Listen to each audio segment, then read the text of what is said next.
इस चैप्टर में आपने अभी तक तत्व यौगिक और मिश्रण विलयन आदि के बारे में अध्ययन कर लिया और इसके बाद तत्वों के वर्गीकरण में चीज़ बताना आपको बाकी रह गया था कि तत्वों के वर्गीकरण में जो शुद्ध पदार्थ यानी तत्वों को 3 प्रकार के धातुओं, अधातुओं और उपधातुओं की श्रेणी में रखा गया है। तो इस आधार पे तत्वों को धातु, अधातु और उपधातु में किन लक्षणों के आधार पे, किन गुणों के आधार पे बांटा गया है। यानी तत्व जो है वो 3 प्रकार के धातु, अधातु एवं उपधातु।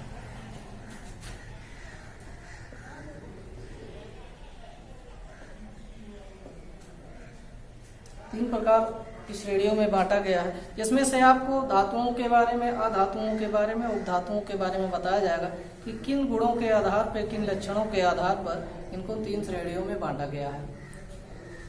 तो सबसे पहले हम धातु एवं अधातु की बात कर लेते हैं और उसके बाद उपधातु।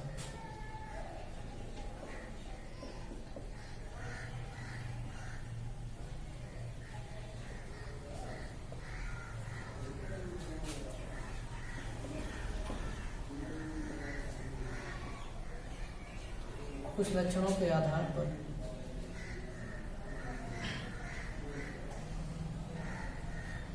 तो पहले पॉइंट की बात करते हैं कि धातुएं जो भी होती हैं, जितनी भी होती हैं, उन सभी धातुओं में विशेष प्रकार की चमक पाई जाती है। यानी ये गुण है, धातुओं में विशेष प्रकार की चमक होती है।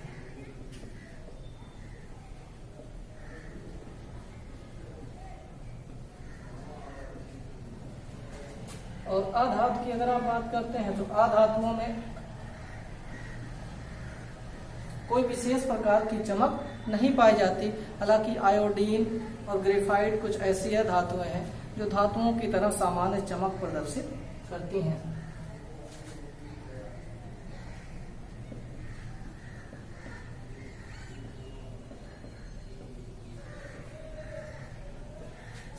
यानी कि पहला अंतर है दोनों में कि धातुओं में कोई विशेष प्रकार की चमक पाई जाती है, चमकदार होते हैं, लेकिन अधातुओं में कोई चमक नहीं पाई जाती। कुछ अपवाद ऐसे भी हैं जैसे आयोडीन है, ग्रेफाइट आदि अधातुओं में गिनती होती है, लेकिन उनमें चमक पाई जाती है। अब इसके बाद बात करते हैं दूसरे लक्षण की, दूसरे पॉइंट की। धातुओं के धातुएं जो होती हैं उनको पीटने पर वो टूटती नहीं है, बल्कि वो फैल जाती हैं चादर के रूप में। जितना आप उसको पीटेंगे हथौड़े से, अगर चोट किया जाए धातुओं पर या किसी अन्य भारी वस्तु से, तो वो टूटती नहीं है जल्दी, बल्कि वो उनका जो एरिया होता है वो फैल जाता है, प्रसार हो जाता है उनमें। और इसी गुण के कारण धातुओं के तार भी खींचे जाते हैं। और धातुओं के जो फैलने का गुण होता है उसको आघातवर्धनीयता कहते हैं, यानी कि चोट सहन करने की क्षमता। टूटते नहीं है, फैल जाते हैं। और इसी फैलने के गुण के कारण उनको लंबा खींचकर तार भी बनाया जाता है। इस गुण को तन्यता कहते हैं। यानी तन्यता और आघातवर्धनीयता दोनों का गुण धातुओं में पाया जाता है। तन्यता एवं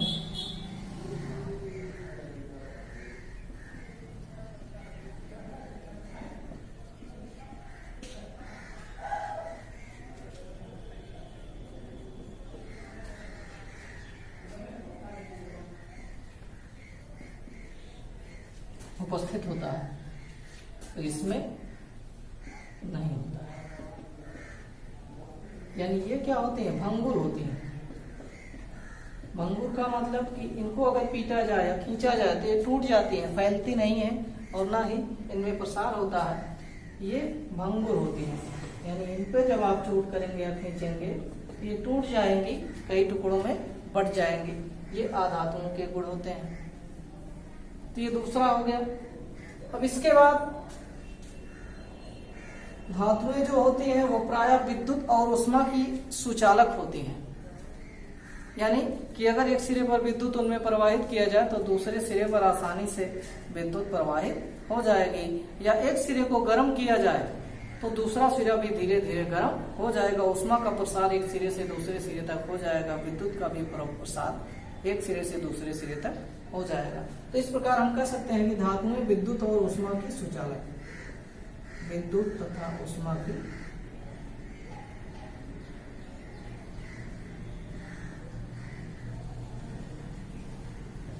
सुचालक होती है, और अधातुएं जो होती हैं वो विद्युत और ऊष्मा की कुचालक होती हैं।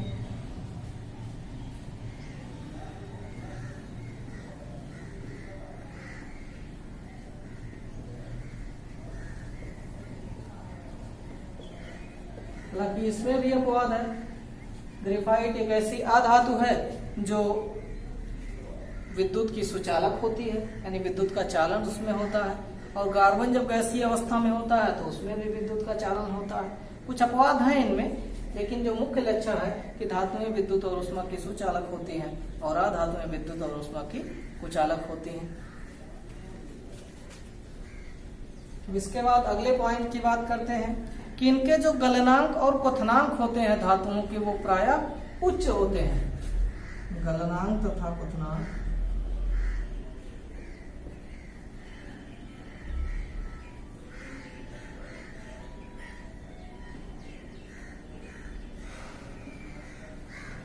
गलनांक तथा क्वथनांक उच्च होते हैं धातुओं के।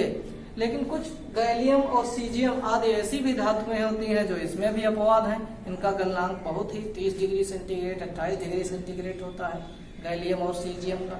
यानी कि अगर इन सबको छोड़ दिया जाए तो जितनी भी धातुएं हैं सबका गलनांक क्या होता है, काफी उच्च होता है। जैसे लोहे का गलनांक काफी अधिक होता है, तांबे का भी गलनांक बहुत अधिक होता है। तो इस प्रकार से अधातुओं में गलनांक और क्वथनांक वो निम्न होता है।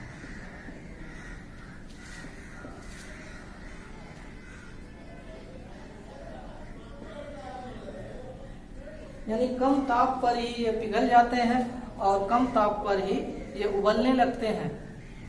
तो इस प्रकार से इनका अधातुओं का गलनांक और क्वथनांक निम्न होता है और धातुओं का गलनांक और क्वथनांक उच्च होता है। इसमें भी अपवाद है, जैसे हीरा है।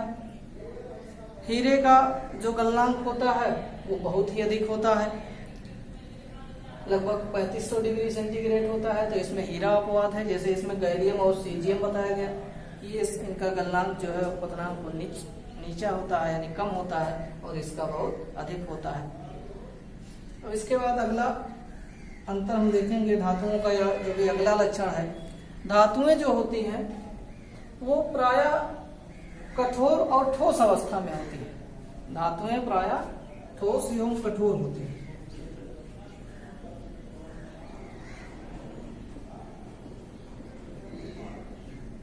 धातुएं के ये गुण है कि धातुएं जो होती हैं वो प्रायः ठोस होती हैं और कठोर होती हैं। लेकिन अधातुओं की बात करें तो अधातुएं जो होती हैं वो सामान्य ताप पर ठोस, द्रव, गैस तीनों अवस्थाओं में पाई जा सकती है। जैसे ब्रोमीन एक ऐसी धातु है जो द्रव अवस्था में पाई जाती है। गैसीय अवस्था में आपका कार्बन, हाइड्रोजन, ऑक्सीजन, ये सारी चीजें हैं अधातुएं। और ठोस अवस्था में पाए जाने वाले बहुत से ऐसे सल्फर है, फास्फोरस है,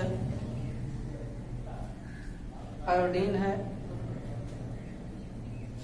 तो ठोस अवस्था में कार्बन, सल्फर, फास्फोरस, आयोडीन ये पाई जाने वाली अधातुएं हैं। द्रव अवस्था में ब्रोमीन बताया गया, और गैसीय अवस्था में हाइड्रोजन, नाइट्रोजन, ऑक्सीजन, ये सभी गैसें हैं जो अधातुओं में इनकी गिनती होती है। और ये जो होते हैं ये प्रायः मुलायम होते हैं। द्रव अवस्था में, गैसीय अवस्था में होंगे तो जाहिर सी बात है मुलायम होंगे, और ठोस अवस्था में जो भी होते हैं तो इनका भी कठोरता कम होती है। घनत्व की बात करें, इनका घनत्व काफी अधिक होता है। धातुओं का घनत्व अधिक होता है और अधातुओं का घनत्व क्या होता है, घनत्व कम होता है। अधातुओं का जो घनत्व होता है वो कम होता है। और भी अंतर है इसमें, यानी धातुएं अगर इनको पीटा जाए तो ध्वनि उत्पन्न करती हैं, यानी ध्वनिक होती हैं। अधातुएं ध्वनिक नहीं होती हैं, यानी इनको पीटने पर ध्वनि उत्पन्न नहीं होती है। तो ये सब अधातुओं और धातुओं के लक्षण है, यानी इन्हीं लक्षणों के आधार पर तत्वों को धातुओं अधातुओं में बांटा गया है। अब इसके बाद बात करते हैं उपधातु। उपधातु क्या है? Semi metal. उपधातु का मतलब है कि कुछ ऐसे भी पदार्थ हैं जिनमें कुछ लक्षण धातुओं के पाए जाते हैं और कुछ अधातुओं के लक्षण पाए जाते हैं। तो ऐसे तत्वों को न तो धातुओं की श्रेणी में रखा गया है और न ही अधातुओं की श्रेणी में रखा गया है, इन्हें उपधातु कहा जाता है या सेमी मेटल अर्धधातु भी कहा जाता है। यानी इनमें धातुओं और अधातुओं दोनों के लक्षण मौजूद होते हैं, पाए जाते हैं। इनमें आपका आर्सेनिक हो गया, सिलिकॉन हो गया, जर्मेनियम हो गया, एंटीमनी हो गया, ये सब उपधातुओं में आते हैं। आर्सेनिक, सिलिकॉन, जर्मेनियम आदि ये सब किसके अंतर्गत आते हैं? उपधातु के अंतर्गत आते हैं। तो धातु, अधातु और उपधातु के लक्षण और उनमें अंतर क्या है, तत्वों को किस प्रकार से तीनों भागों में बांटा गया है, ये आपको जानकारी मिल गई। इसका अध्ययन कर सकते हैं आप आसानी से, इसके बारे में बता सकते हैं कि कौन से धातुओं के लक्षण है, कौन से अधातुओं के लक्षण।